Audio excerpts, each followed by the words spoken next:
Faz mais ou menos uns 6 meses que eu percebi que eu estou ficando com os cabelos brancos. E a palavra de Deus fala que o temor de Deus é o princípio da sabedoria. E desde que esses cabelos brancos começaram a crescer na minha cabeça, eu acho que é um sinal do temor de Deus, porque a sabedoria vem com as pessoas mais velhas, né? Eu acho que é um sinal, porque eu sento para pregar aqui e, gente, é muito sério isso. É muito sério a gente vir aqui falar da parte de Deus, né? Eu quero que vocês saibam isso, assim. Eu faço brincadeira, eu tenho meu estilo, eu prego sentada, mas eu tenho muito temor de Deus de subir aqui. Eu acho importante compartilhar isso com vocês, porque a gente tem que levar Deus a sério. A gente tem que ser pessoas comprometidas e sérias diante dele. E eu me esforço.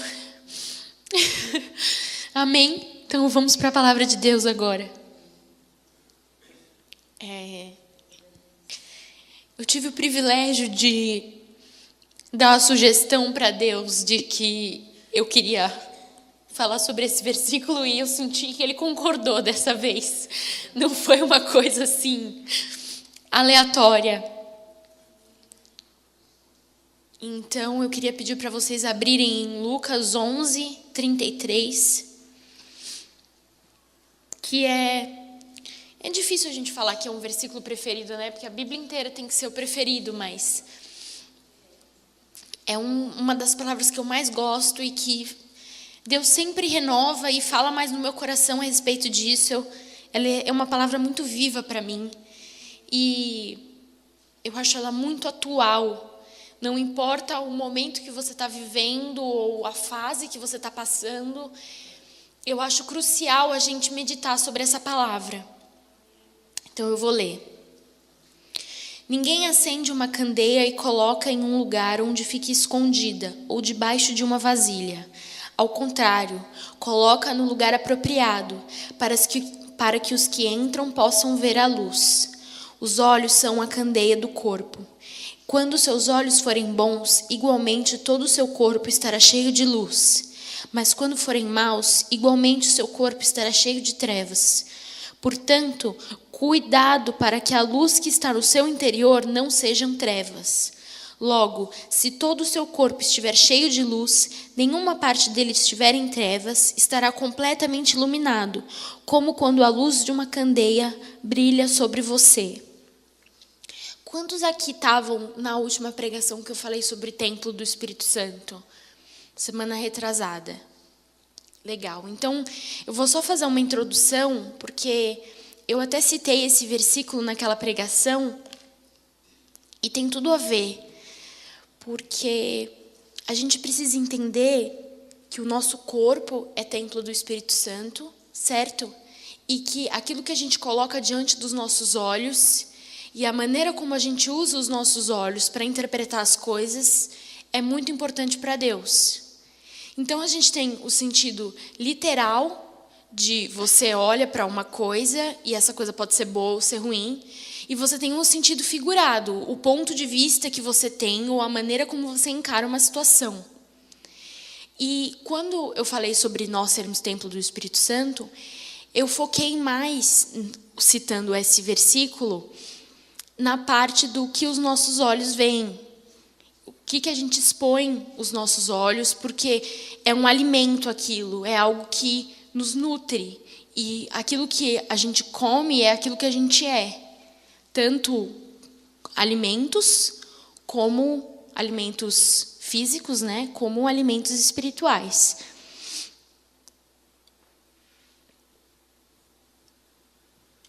Então, eu queria falar aqui que nós somos templo do Espírito Santo, mas eu vou falar sobre essa passagem não focando no sentido literal de não assista filmes de terror porque eles alimentam a sua mente e você fica uma pessoa violenta.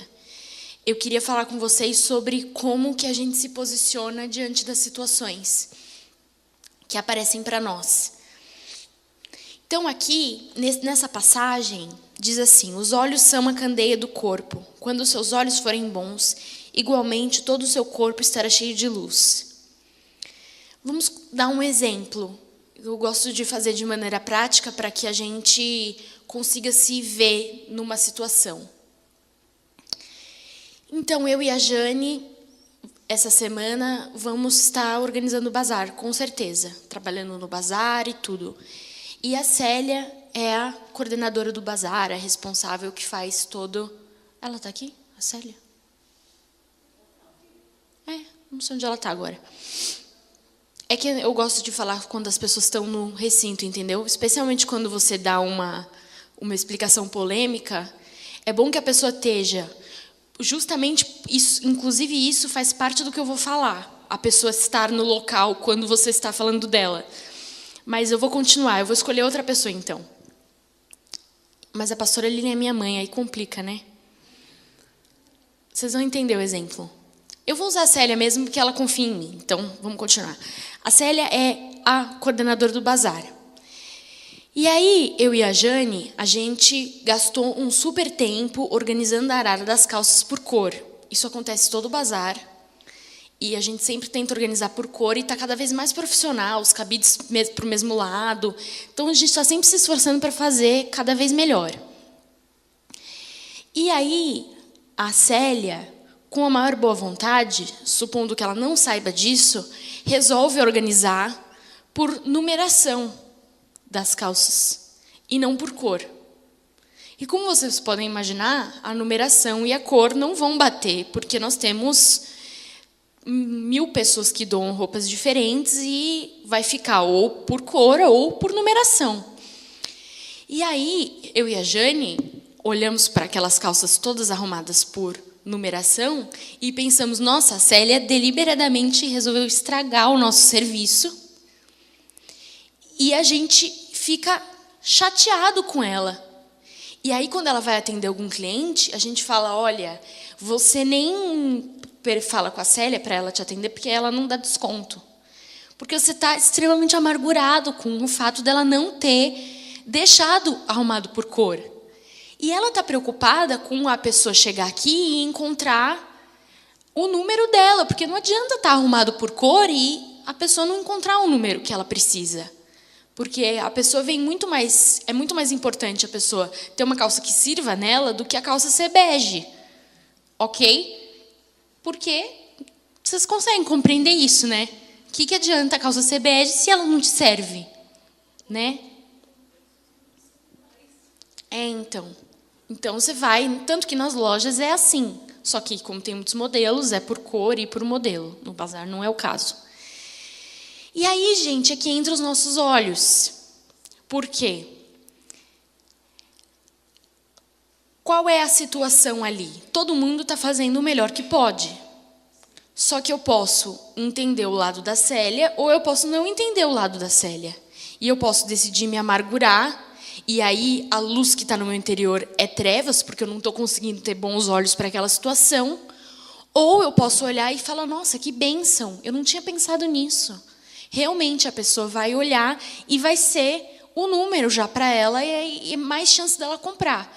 Porque mesmo que ela tenha vindo procurar uma calça bege, ela vai encontrar uma do número dela e vai ficar perfeita e ela vai acabar comprando uma preta mesmo. Então, genial essa ideia dela, muito bom.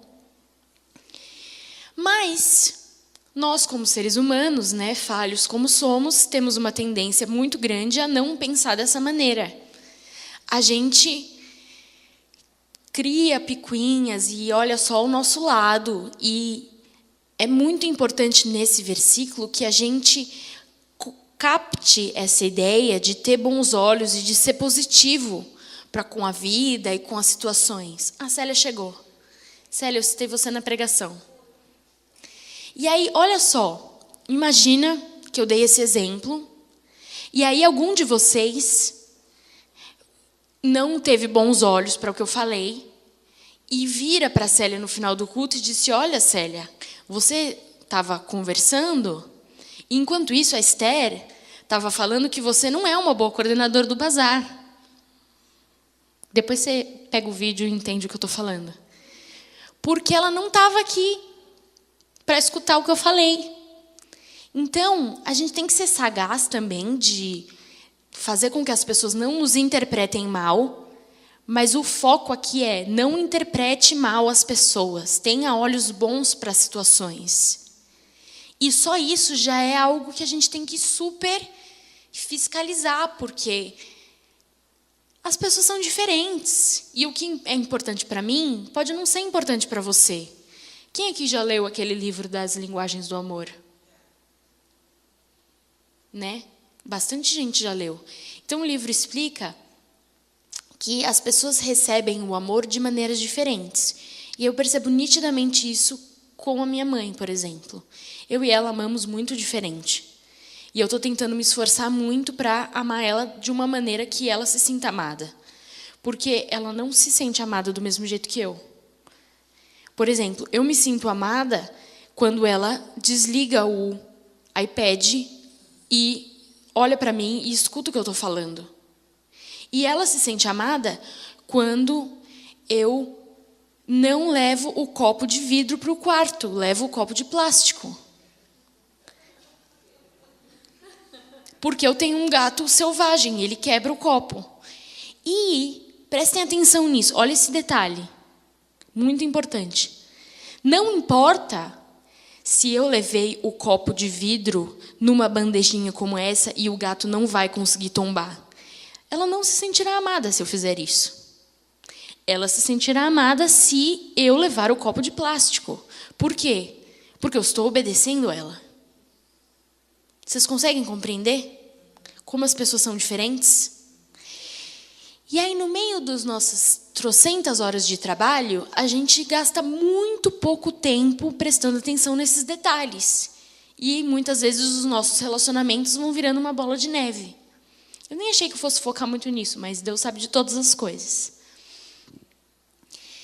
E eu acho muito interessante que aqui ele fala assim: ninguém acende uma candeia e coloca em um lugar onde fique escondida ou debaixo de uma vasilha. Ok? E aí ele fala assim, os olhos são a candeia do corpo. Então, ele está falando que a candeia somos nós, certo? E a gente não deve nos acender, ou seja, fazer com que o nosso corpo seja cheio de luz e esconder ele debaixo de uma vasilha ou de uma cama. Tem várias interpretações, várias versões, né, para esse versículo. E o que eu percebo que ele está dizendo aqui nesse versículo? Que a gente tem que se esforçar para ter olhos bons para situações, para que isso gere bons relacionamentos e a gente sirva como exemplo. A gente pegue essa candeia que nós somos e ilumine ao redor. Por que ele fala de luz? Porque essa luz que está dentro de nós, ela espalha pelo ambiente. E aí, você vira um pacificador. O que é um pacificador? Eu e a Jane estarmos naquela situação que a gente separou tudo por cor e a Célia separou por numeração e todo mundo estava fazendo o seu melhor. E aí eu viro para a Jane e falo assim, você viu que a Célia estragou todo o nosso trabalho? E aí a Jane, que é uma candeia acesa em cima de um lugar alto, que brilha em toda a situação e circunstância, vira para mim e fala, não, Esther, você não entendeu. A Célia pensou melhor que a gente, porque ela pensou que a numeração é mais importante, porque a pessoa vai vir aqui e vai ver por numeração. E também, pessoal, candeia é usado na Bíblia diversas vezes para falar sobre o Espírito Santo. Ou seja, eu tomo a liberdade de chegar à conclusão de que pessoas positivas, que têm bons olhos e bom ponto de vista, são mais cheias do Espírito Santo. Eu até consultei o meu pai para chegar à conclusão de que se isso era uma coisa que eu podia falar. E ele concordou que sim. Porque o Espírito Santo, ele habita em nós de maneira harmoniosa. E ele traz paz entre as pessoas. Então, todas as vezes que a gente tem um olhar positivo, a gente dá chance do Espírito Santo agir, ao invés da nossa carne agir. Esses dias eu li umas frases, eu costumo postar umas frases e ler elas, eu fico meditando naquilo. E nem sempre são versículos, às vezes são, às vezes não. E tem algumas que eu coloquei aqui, que vão dar um insight assim, para a pregação, que vai fazer vocês compreenderem melhor. E eu escrevi: a verdadeira marca da maturidade é quando alguém nos fere e nós tentamos entender a situação da pessoa ao invés de feri-la de volta. Como é difícil a gente fazer isso? Quando a pessoa está errada, a pessoa te deu a sua palavra e ela não foi. Mas você olha para aquilo e você fala: nossa, aconteceu isso, aconteceu isso, aconteceu isso. E é por essa razão que a pessoa descumpriu a palavra dela. Como é importante a gente se colocar no lugar do outro. A gente entender isso. Eu queria voltar aqui para o versículo. Vamos lá no 35. Portanto, cuidado para que a luz que está no seu interior não sejam trevas. Logo, se todo o seu corpo estiver cheio de luz e nenhuma parte dele em trevas, estará completamente iluminado, como quando a luz de uma candeia brilha sobre você. Então, gente, focando aqui no exemplo, vou usar o da Jane de novo, que já está todo mundo no conceito. Você pode ser essa pessoa iluminada e vai ser como essa luz dessa candeia que brilha sobre você. Você percebe que no começo ele começa a falar que os olhos são a candeia do corpo e os olhos estão na gente. E se está na gente, não é como uma candeia que brilha sobre nós. Então eu entendo que essa candeia de fora que brilha sobre nós é o Espírito Santo. Então é como se tivesse duas candeias. Eu creio que são duas. Que ele está falando sobre essa candeia interior, os nossos olhos, a maneira como a gente vê, e o Espírito Santo que brilha sobre nós quando nós não permitimos que nada, nenhuma treva esteja dentro da gente. Ok? Eu estou treinando para ser uma pregadora que não olha nas anotações e pausa a pregação. Mas eu ainda não estou conseguindo. Porque são muitas ideias. E eu tenho sempre pessoas que eu elejo que me dão toques e críticas no final da pregação para eu melhorar. Então, sintam-se livres, tá? Mas eu vou ter que olhar nas anotações hoje. Eu me esforcei, mas eu não estou conseguindo.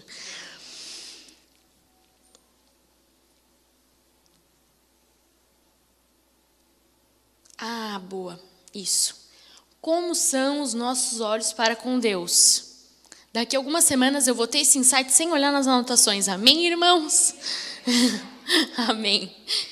Como são os nossos olhos para com Deus? Gente, como que a gente vê Deus? As situações que acontecem na nossa vida, que fogem do nosso controle, que não tem a ver com as pessoas, como que a gente enxerga Deus nessas situações? Quando você quase morre, por exemplo, será que você olha para aquela circunstância e diz: eu tive um tremendo livramento?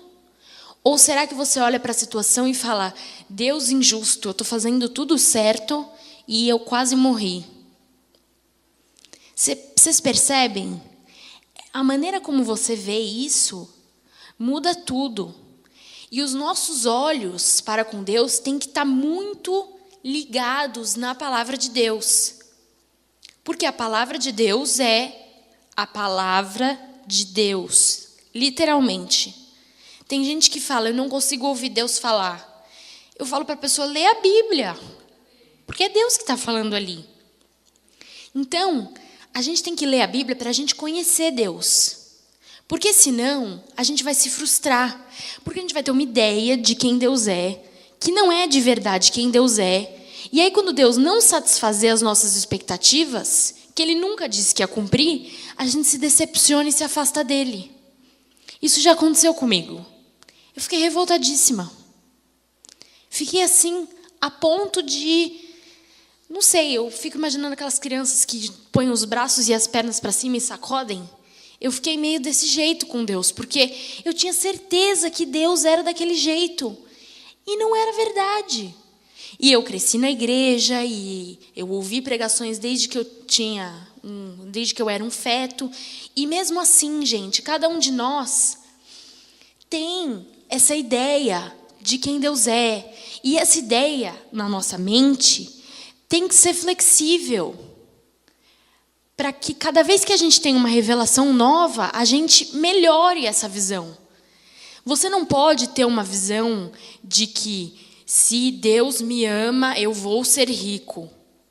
E aí, quando você não fica rico, você chega à conclusão de que Deus não te ama, você se sente um rejeitado, o diabo começa a mentir para você, você acredita na mentira e se afasta de Deus.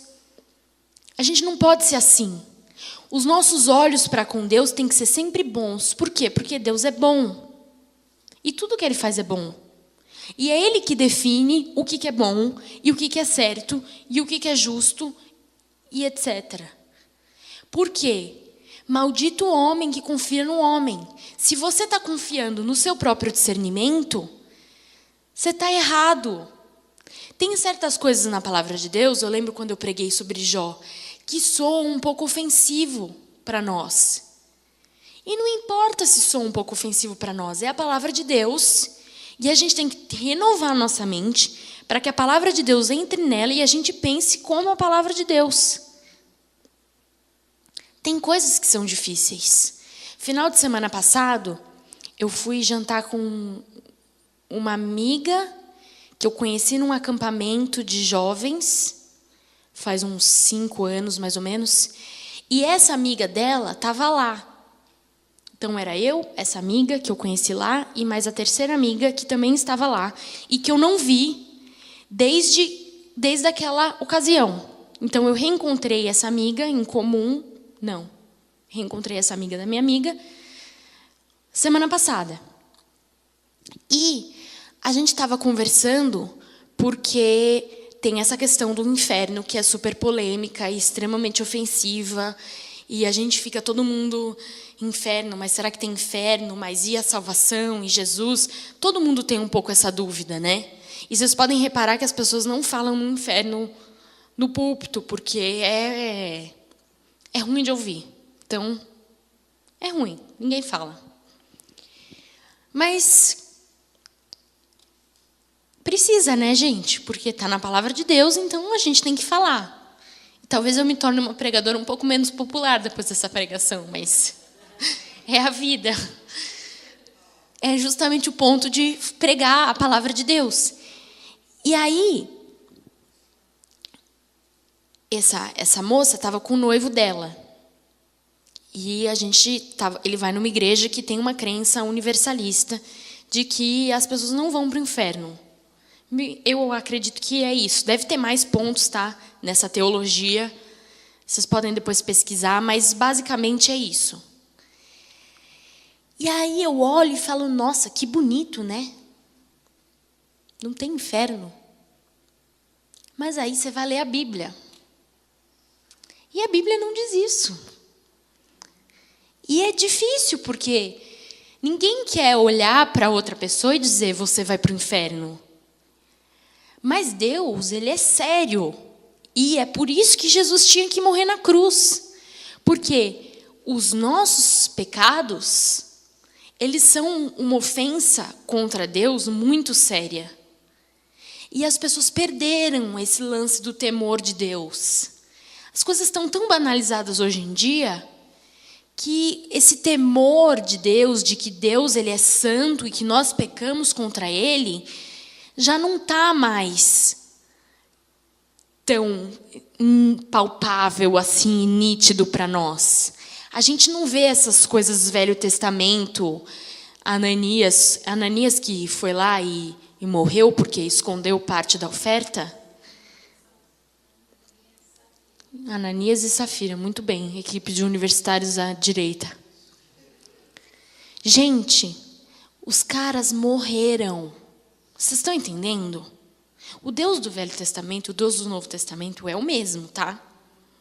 E eles morreram ali, porque eles não deram o dízimo direito. ok?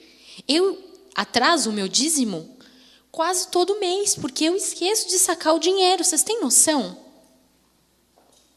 Eu não virei uma pessoa frita aqui. A glória de Deus não veio e não me torrou ainda. Obrigada, Jesus. E hoje em dia, quando a gente chega atrasado no trabalho ou a gente se comporta mal, o máximo que acontece é a gente ser demitido. A gente não morre. Vai falar com uma pessoa que está pregando lá onde é proibido pregar, na Arábia Saudita, e enquanto ela está sendo torturada para não negar Jesus, pergunta para ela o que ela acha sobre o universalismo. A coisa muda de perspectiva. Se a obra da cruz não traz salvação para nós, então por que os discípulos morriam queimados? Qual que era a necessidade de morrer queimado, se não tem inferno? Então eu sinto muito perturbar a mente de vocês com um assunto tão horrendo como um inferno. Mas Jesus está voltando e a gente precisa começar a ler a Bíblia e ter temor de Deus. Porque o inferno existe. E a gente não sabe os detalhes, Deus não explicou para nós exatamente como vai ser, e nem a pergunta de e se a pessoa nunca ouviu falar de Jesus. É com Deus isso. Mas a gente dizer que o inferno não existe é errado. A gente não pode dizer isso. Isso ofende a santidade de Deus. O inferno é a justiça de Deus. Primeira vez que eu li isso, eu caí da cama, assim, sabe assim, quando você está lá lendo o livro numa boia e você cai e aí mudou a vida, mudou. É muito sério isso. Eu não ia falar isso, mas eu estou falando com muita convicção. Então, é porque era para falar. E assim, é sério isso quando a gente vai pregar também. Porque se não tem inferno, a nossa pregação ela fica tão desnecessária, né? É uma coisa tão... perde a força, perde o impacto. Fica uma coisa banal. Entendeu?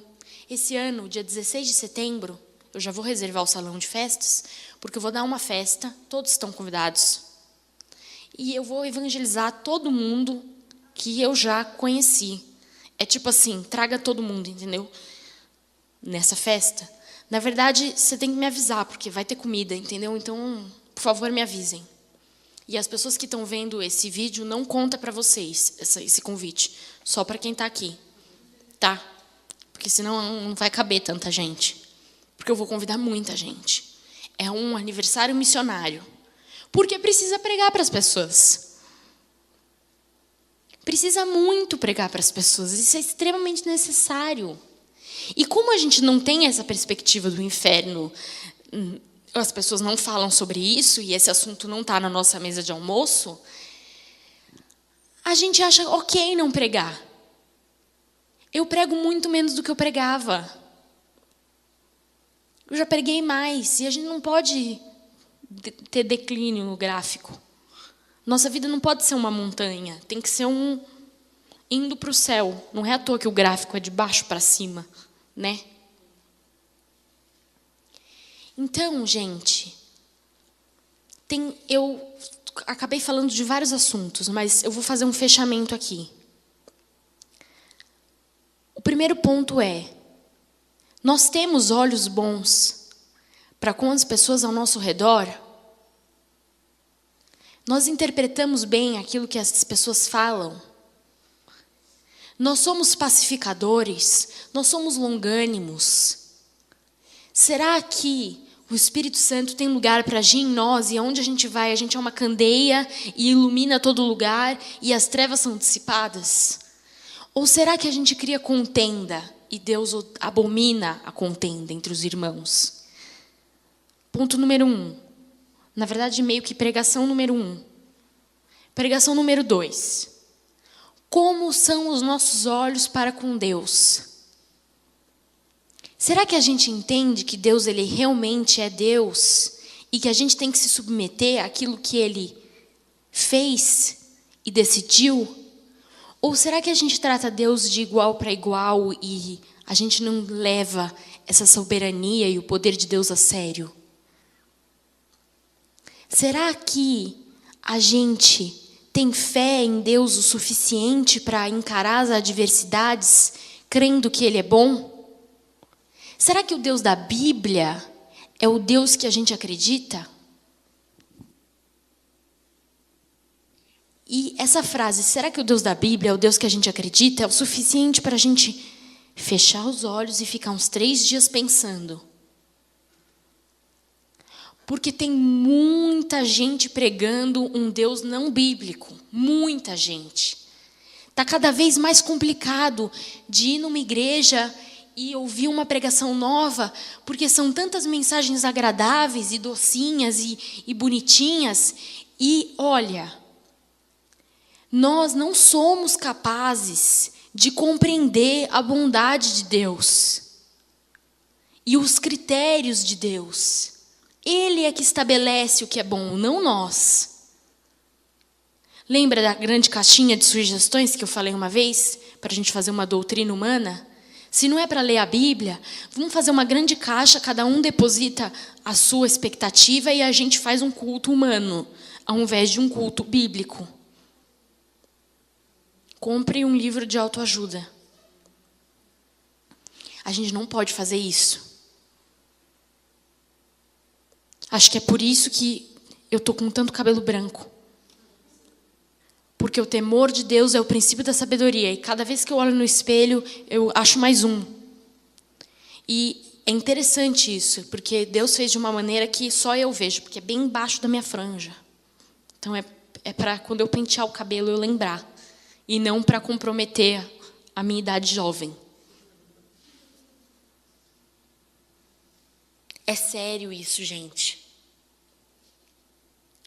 Porque eu vou te falar uma coisa. Essas pregações bonitinhas e docinhas são tão atraentes. São extremamente atraentes. Eu terminei aquela conversa com aqueles amigos semana passada dizendo, só Deus sabe. Sabe assim?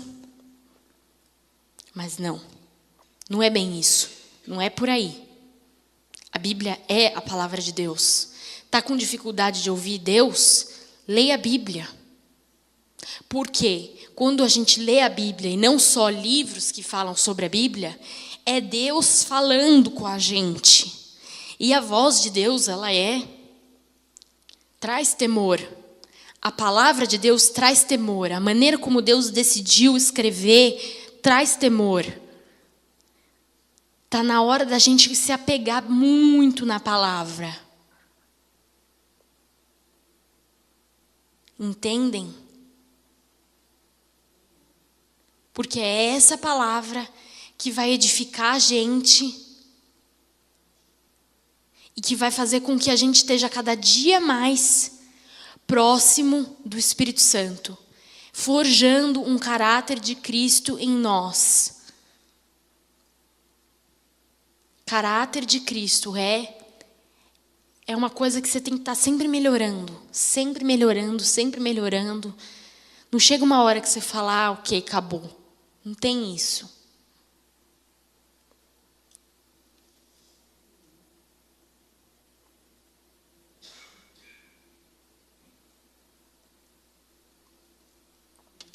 Eu queria terminar falando para vocês uma outra frase, para vocês refletirem.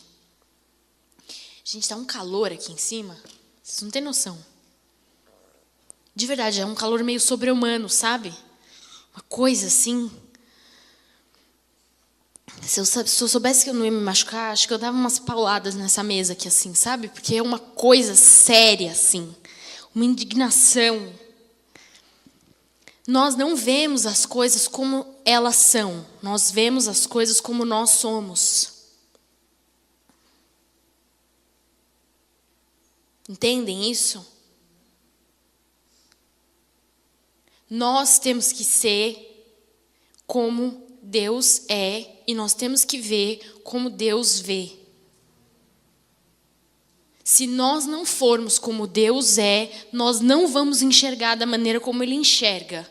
E os nossos olhos não vão ser bons. Pronto, consegui conectar a pregação número 1 com a número 2. Esse aqui é o link. Se nós não nos enchermos da palavra de Deus, nós vamos nos tornar pessoas diferentes de Cristo. E os nossos olhos não vão ser bons. E o nosso corpo não vai ser luminoso. E a gente não vai ter o Espírito Santo brilhando como uma candeia sobre nós.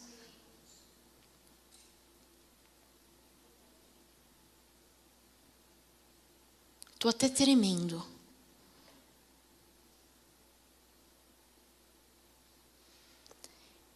Eu vejo muito Deus na natureza. Eu acho a natureza uma coisa assim, impetuosa. Sério. Eu consigo olhar para uma joaninha e eu consigo ver Deus ali naquela joaninha. Porque o negócio é perfeito. E aí fica mais fácil se você vê um vídeo de vulcão. Se Deus, Ele é, como é que eu vou dizer isso? Estrondoso na natureza que Ele criou. Se Ele faz um buraco, sair fogo desse buraco, e é um negócio assim, que você não consegue nem olhar porque é fogo vindo e aquele fogo sai. Se Ele faz isso com a natureza, imagina, gente, como que não é Ele mesmo?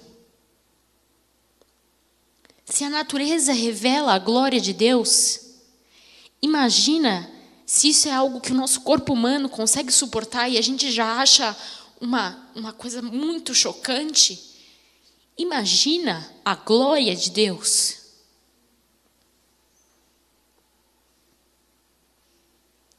Porque Deus é um Deus que traz juízo, porque Ele é santo. E a gente não pode esquecer disso. Toda pregação, eu falo que eu não vou citar o tsunami, mas toda pregação cito o tsunami. Porque é um negócio que a água que estava parada no lugar vira uma onda de 60 metros e destrói uma cidade inteira. E eu olho para aquilo e eu fico pasma com aquele negócio, com o poder de Deus. Eu fico assim, eu estremeço, porque quem decide o que acontece ali é Deus. Não tem nada que fuja do controle dele, nada. Muitas vezes a gente vive a nossa vida como se Deus dormisse. E Deus nunca dorme. Tem uma passagem em Apocalipse que fala o seguinte: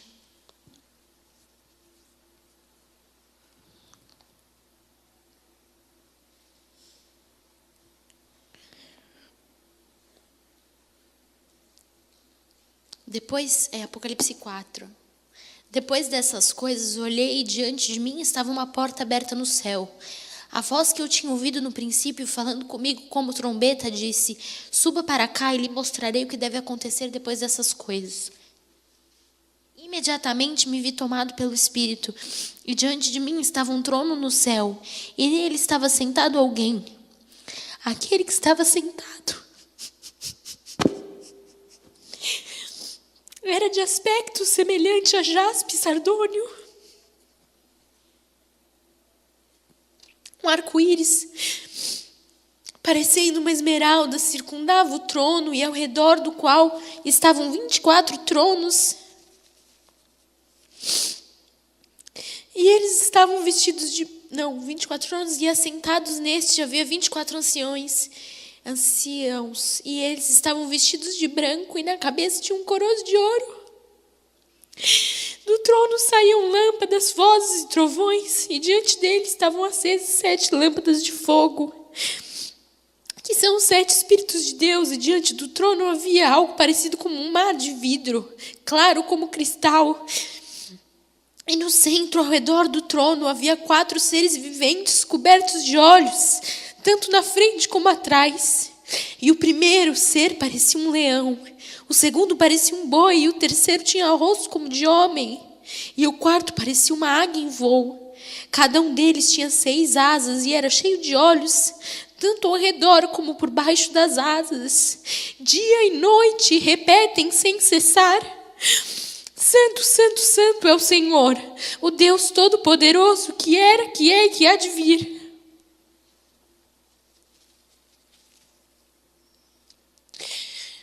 Não consigo mais pregar.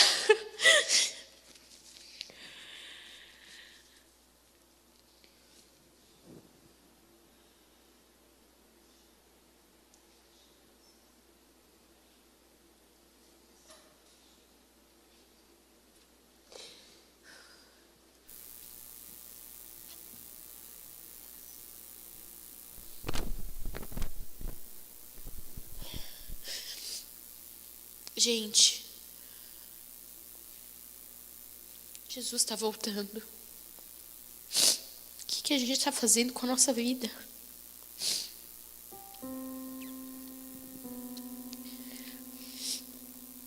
Jesus está voltando, o tempo acabou.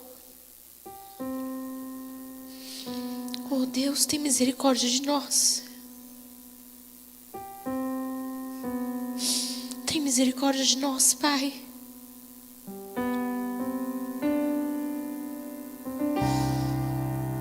Oh Jesus, o Cordeiro que tira o pecado do mundo.